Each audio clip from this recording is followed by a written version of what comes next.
Hello friends, मैं चंदन गुप्ता। आज जिस टॉपिक के बारे में बात करेंगे उस टॉपिक का नाम है ट्रांसफॉर्मर ऑन लोड। कि जब लोड लगा हो ट्रांसफॉर्मर पर तो वो ट्रांसफॉर्मर कैसे काम करता है और उसकी जो भी की क्वांटिटीज़ हैं, वोल्टेज है, करंट है, उनका अगर हम कोई फेजर डायग्राम शो करना चाहें तो हम कैसा दिखेगा। तो आप इस फिगर में देख पा रहे हैं कि इस फिगर के अंदर ये V1 जो है वो हमारा प्राइमरी टर्मिनल है और ये जो V2 है हमारा जो आउटपुट वोल्टेज है, यहाँ पर लोड लगा हुआ है। यहाँ पर आप देखें E1 है induce voltage in primary, N1 number of turns in primary, N2 number of turns in secondary, E2 number of voltage induce in secondary. ठीक है, I2 current in secondary terminal. यहाँ पर एक बात ध्यान रखना है, यहाँ पर आई नोट शो है। यह आई नोट क्या है? नो लोड पर जब हम ट्रांसफार्मर को चलाएंगे तो ये आई नोट करंट फ्लो होती है। आपको सिर्फ इतना समझना है कि जब ओपन सर्किट है सेकेंडरी टर्मिनल तो कितने करंट फ्लो होगी, उसको बोलते हैं आई नोट। इसके दो कंपोनेंट होते हैं, मैग्नेटाइजिंग कंपोनेंट और loss component, core loss component. No load पे जब हम ट्रांसफार्मर को चलाते हैं तो जो करंट होता है वो बहुत कम होता है, जो एडी करंट की वजह से ही होता है। इसलिए हम इस करंट को अभी क्या नगण्य मानेंगे, कि मान के चलेंगे कि ये करंट का कोई अभी बहुत बड़ा रोल नहीं है। तो अगर हम इस पूरे ये जो फिगर दिख रहा है आपको, अगर इस फिगर में जो भी क्वांटिटीज़ आपको नज़र आ रही है, अगर इन क्वांटिटीज़ का अगर हम फेजर डायग्राम बनाए तो वो कैसा बनेगा वो मैं आपको बताता हूँ। तो इस फिगर में आप देख पा रहे हैं कि इसके अंदर एक फेजर डायग्राम है। फेजर डायग्राम के अंदर मैं बता दूँ आपको, जो हमारा V1 है, यहाँ से स्टार्ट करते V1 से स्टार्ट करते, क्योंकि हम टर्मिनल जो सबसे पहले क्या होगा, V1 ही तो दोगे आप प्राइमरी पे। हमने पहला वोल्टेज अप्लाई करा V1। जैसे हमने V1 अप्लाई करा तो हम देखेंगे कि जो V1 की वजह से E1 आएगा, जो E1 आएगा वो उसके बीच में क्या 180 डिग्री का फेस है।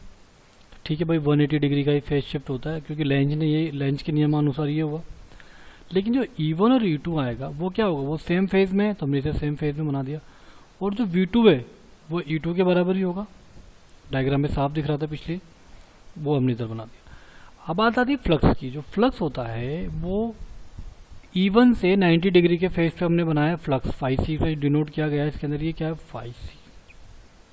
ठीक है, ये तो बात इतनी होगी। अब जब नो लोड पे चलाएंगे तो क्या होगा, मान लेते हैं कि ट्रांसफार्मर के सेकेंडरी सिरे पर हमने क्या करा है, एक नॉन इंडक्टिव लोड लगाया है।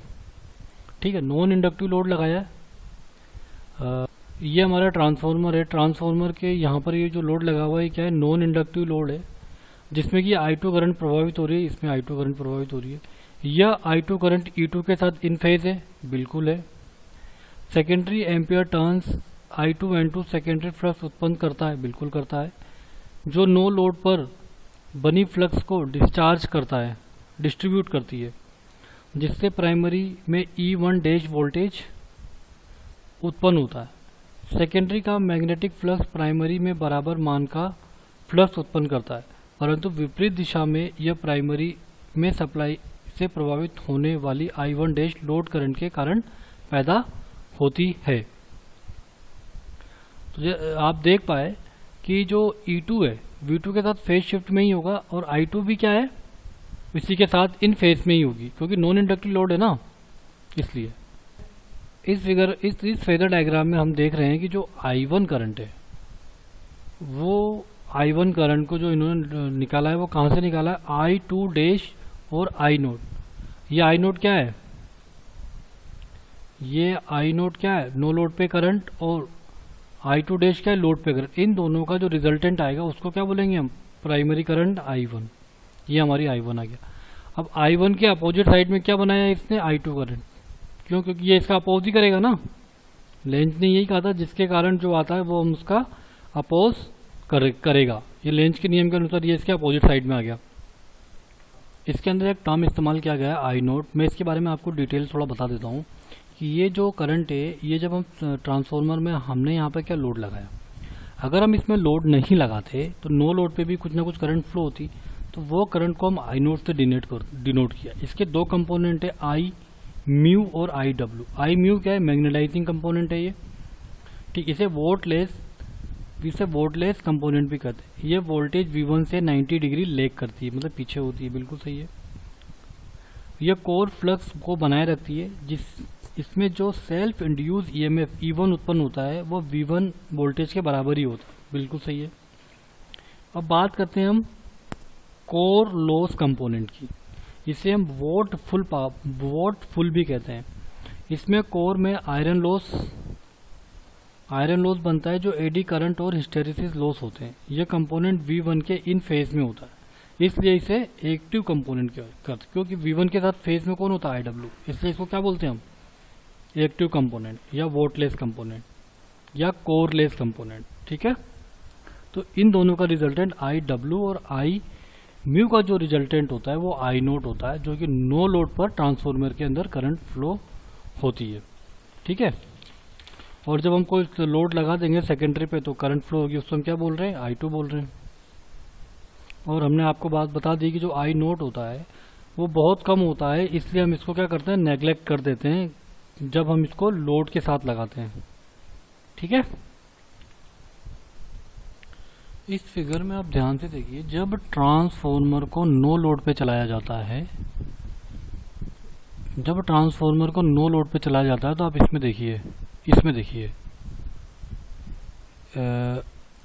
जब हम ट्रांसफॉर्मर को नो लोड पे चलाते हैं तो उसके आउटपुट टर्मिनल जो होता है V2, जहाँ पे कोई लोड नहीं लगा हुआ होता है, तो यहाँ पे जब आप देखेंगे तो जहाँ पर हम टर्म डिफाइन करेंगे तो ये हमने यहाँ फ्लक्स डिफाइन किया। फ्लक्स से 90 डिग्री ऊपर की तरफ V1 और 90 डिग्री नीचे की तरफ E1 और E2। E1 और E2 दोनों फेज में होते हैं, लेकिन ये V1 के साथ अपोजिट होते हैं। ठीक है, अब हमने यहाँ देखा कि यहाँ पे दो करंट फ्लो हो रही है, IC और IM।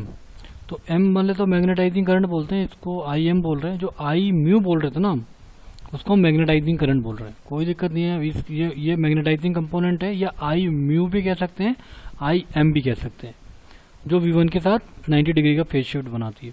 ठीक है, और ये जो IC है इसको IW बोलते हैं, क्योंकि C इसलिए बोल देते हैं ये क्योंकि उसको बोलते हैं कोर लॉस कंपोनेंट। तो C से कोर हो गया ना, लेकिन इसको हम IW भी बोल सकते हैं क्योंकि ये वोट फुल होती है, इसलिए IC बोलो या IW बोलो, या IC से डिनोट किया हुआ है।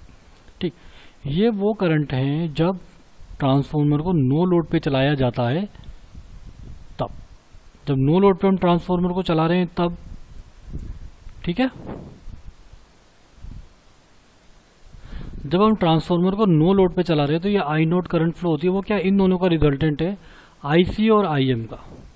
ठीक है, क्योंकि आउटपुट में तो कोई करंट फ्लो नहीं होगी ना, क्योंकि कोई लोड ही नहीं लगा हुआ है, और ये इस करंट की वैल्यू भी कम होती है, इसलिए मैं बार बार ये कह रहा हूँ कि इसे नेग्लेटाइज कर देते हैं, नगण्य मांग लेते हैं। इसमें लिखा है कि जो IC और IM होते हैं, दोनों कंपोनेंट के कम रहने से ट्रांसफॉर्मर की जो दक्षता और वोल्टेज रेगुलेशन क्या होता है, अधिक हो जाता है। और अगर